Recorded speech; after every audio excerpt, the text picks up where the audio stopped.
Thank you, Deputy Speaker, and I rise tonight to firstly acknowledge the strong community spirit of locals in my electorate of Richmond.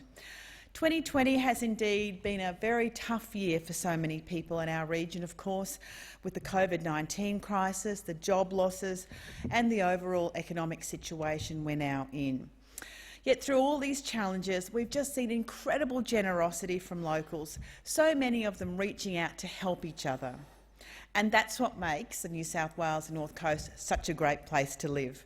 The commitment of locals to one another, to their families, to their community, it is, Deputy Speaker, truly inspirational.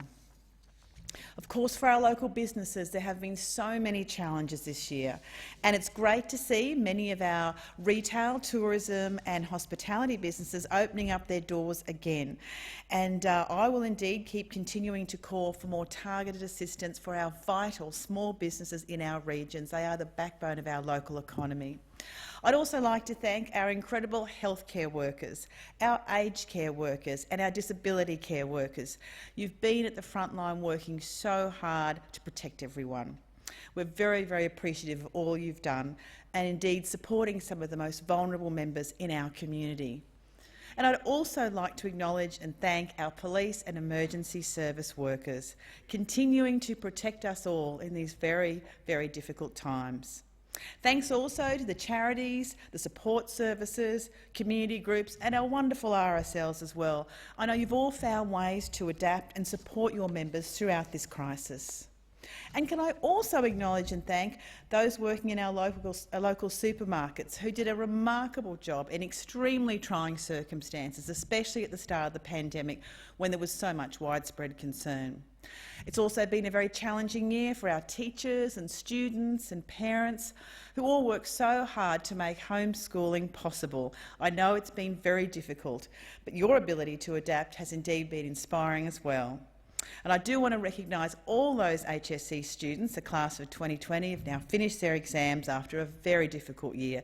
You should be very proud of everything you've achieved. Of course, when the pandemic first hit, one of the greatest concerns was for the seniors in our community. So I started the community care calls, and my team and I called over 12,000 seniors in the Richmond electorate. We were checking in and offering support to them. And of course, what was great to see was that so many local seniors had amazing support, either from their family members, their neighbours or the wider community. And of course, Deputy Speaker, many of those seniors were actually out there providing support to others. The strength, resilience and generosity of spirit exemplified by our senior Australians, again, is an inspiration to us all. And of course, the economic situation that we're currently in greatly concerns many in my community.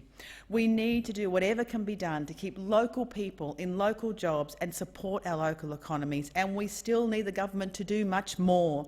We need a proper jobs plan for the future for the regions, for the recovery tailored towards the rebuilding. That focus must be on protecting jobs and keeping our businesses viable into the future. Indeed, it was Labor that called for the wage subsidies, and we did that because we knew how vitally important they'd be. The government finally agreed, but still so many were left behind, particularly those such as casuals when JobKeeper was announced. And indeed for areas like mine that rely on tourism, retail and hospitality, many of those casuals missed out. And we're very fortunate on the North Coast to have an incredibly diverse and vibrant arts and entertainment sector, but many of those workers were left behind. Now, the government did finally respond to Labor's calls for industry-specific support, but it's not enough. They still need more support in that vital area. I'll also continue to call for more support for Southern Cross University in my region too, for specific assistance to ensure they remain viable and to provide tertiary opportunities for our young people. And we look at any indicator, we see the impacts in the regions are massive. Indeed, we had some of the highest percentages of JobKeeper originally. We also had record numbers on youth allowance and job seeker, and we've repeatedly said that rate of job seeker must indeed be raised.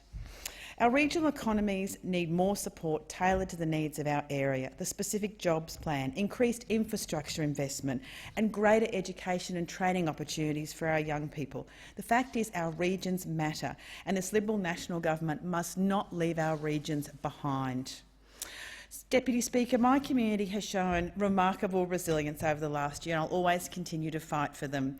Our community came together and supported one another, and I acknowledge and thank them for their commitment. They are incredible and inspirational. I call the member for Herbert.